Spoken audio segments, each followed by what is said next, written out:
It's amazing how much blood is in the body has. 1.5 gallons, and yet with the right tools, it takes less than half to kill someone. Cleaning it off, however, is the hard part.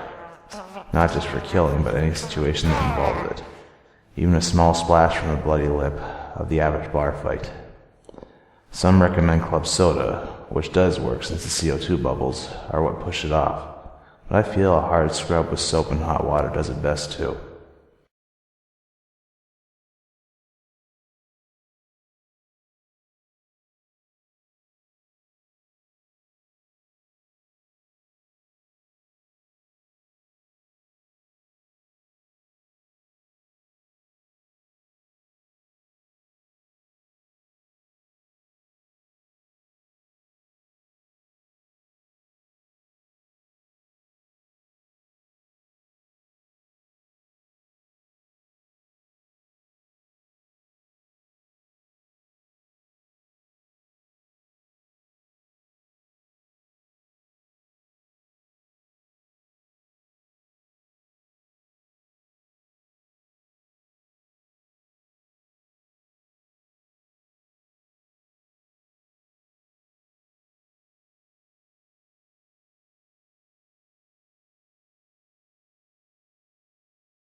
This was an easy one.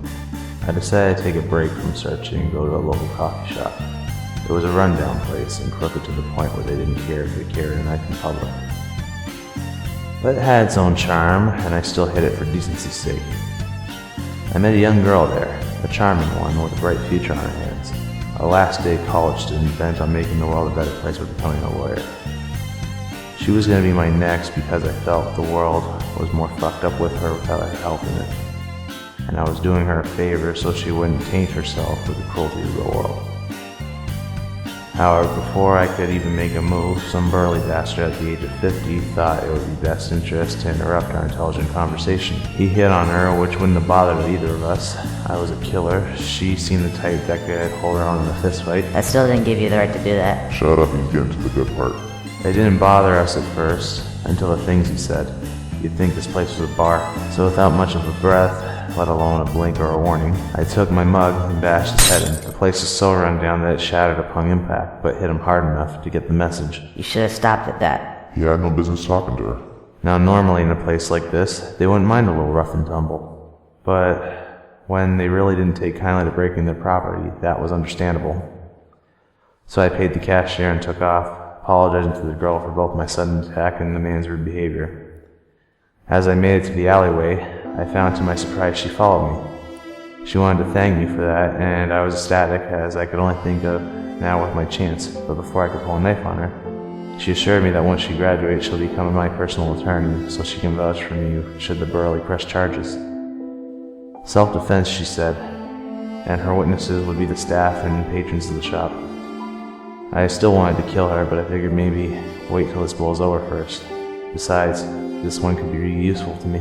What the hell did you do? Oh, I played into a sense of self-preservation. Nice. Before we could say our goodbye, however, old Burley came out. He had a broken beer bottle in his hand, ready to stab the both of us. Probably why he acted so surly in the coffee shop. The bastard was rum running. This explained a lot. The lawyer tried to talk him out of it, but I knew better. She had her back turned so she wouldn't notice when I took the knife out. I had never done a double homicide before, and this opportunity was too good to pass up. But as I approached them both, something strange happened. Instead of stabbing them both Voorhees style, my hand suddenly grabbed her by the shoulder, shoving her aside.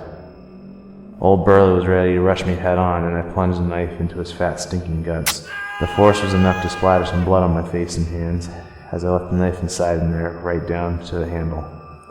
It wasn't a fatal wound, as I had some practice. However, I aimed the knife in a way that should he take it out, without the assistance of doctors, it would be a horrible way to die.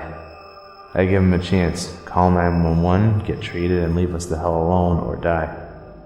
The man took the handle out instead and pulled it right out, causing more blood, influence the shoot mostly out on me. Luckily for the law student, I shoved her out of the splatter zone. It didn't take long for someone to see and call the cops, and to my surprise, she vouched for me like she promised. Self-defense, she said, and the bottle was proof. Because of how bad the coffee shop was, they didn't even question why I had the knife, but they took it anyway, the bastards.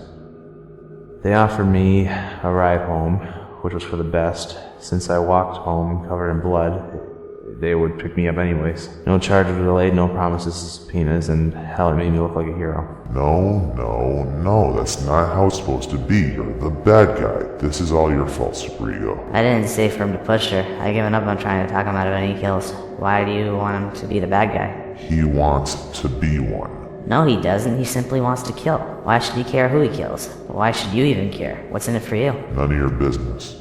Still, that was a little too lucky. A train, a hero story waiting to happen. Either I was just born lucky, or something was influencing me outside my fucked up mind. I'll have to try it again to see if that's the case. I hate to say it, but yeah, he does in this case. For once, we agree on something.